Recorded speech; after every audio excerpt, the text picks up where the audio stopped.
I'm Judy Sue. My guests this morning are Sharon Ponder-Ballard, a performing arts and literature teacher at Inglewood STEM High School, and Corey Duzan, a Project Lead the Way master teacher at Lockport Township High School. So welcome back to the both of you. I want to start this segment by asking you about the learning gap and the learning loss due to the pandemic that's now well documented. Certainly some communities are impacted more than others, but nationally, according to the latest ACT scores for 2022, the results show this generation scored the lowest national average in 2 decades. So here are the numbers. The lowest composite score up until now across the country reported in 1991 with a score of 20.6. Last year, the national average, 19.8 out of 36. Illinois, by the way, ranks 13th in the country. Corey, I'll start with you. Given what you're seeing in the classroom, your experience, how would you explain these low test numbers in general? How much significance does it carry, you think, in how we approach education going forward? Well, sure. I mean, we were definitely impacted by COVID like everybody else. And I look at the word loss, and I want to make sure that people understand it wasn't a loss of teaching and learning. We did a lot of adaptive teaching and adaptive learning, and I'm just going to do a little shout out to everybody in education. What we did was absolutely unbelievable in a very short amount of time. It was absolutely outstanding. We switched from face-to-face learning into the virtual environment, and we did it basically within a week, 2 weeks time. So the thing is, like, at the end of the day, I mean, of course, there's a lot of things that we learned along the way. We were doing the best with what we had. We did some fantastic stuff given sort of I guess some of the restrictions that we had, but we did amazing things with our kids. But the thing is, we started setting up a lot of support because of this. We're having time, one-on-one, face-to-face interventions with teachers. We started that a lot more during COVID, and that has actually carried over right now for face-to-face. We know that there are students that need that support, and we're giving that to them in both the academic as well as the emotional support. We've done incredible things with that. Sharon, I do want you to weigh in on this as well. How do we now also make up that learning gap?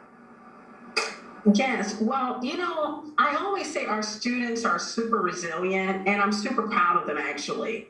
However, just because our students are resilient doesn't mean that they don't need support and the resources in helping them process trauma and disappointment in their lives. And we know that due to inequitable funding, many of our students did experience a stop or a pause or a gap in their learning, and we tried as best as we could to assist our students. For instance, we had teachers who volunteered. We took computers and laptops to students' homes. We had students who didn't have access to Wi-Fi. So they were parked outside in front of our school in a car or in a relative's van just so that they could get online. I just really appreciate the sense of community that our school and that our community in Inglewood established in order to make sure that our students had better success. I've heard you say that in an area like Inglewood, where you teach, violence is always associated with a community. I mentioned earlier the U.S. Surgeon General saying our youth is facing unprecedented mental health challenges. During these times, how are you able to be sort of that whole teacher to all of your students? Many of our students lost loved ones during the pandemic, and some of our students had to take care of younger siblings because their parents were essential workers. Just recently, we lost a student to gun violence, unfortunately, and it is unfortunate.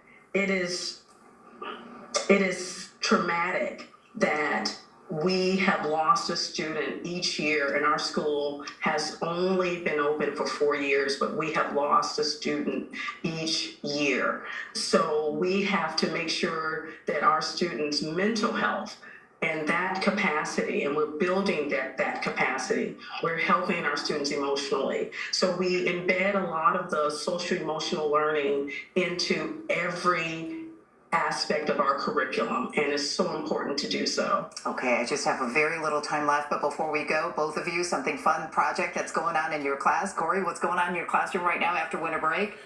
Oh gosh, we got mini golf courses we're about ready to design. We've got hand crank toys. We got reverse engineering.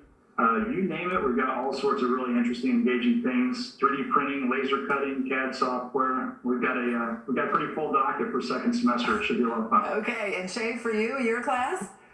Yes, I'm working on renewing my national board certification. So we are partnering with our partner school, Parker Elementary, with a play, and we are ready to rumble. I love it. Well, I love chatting with both of you this morning. Thank you so much for taking some time to talk to us.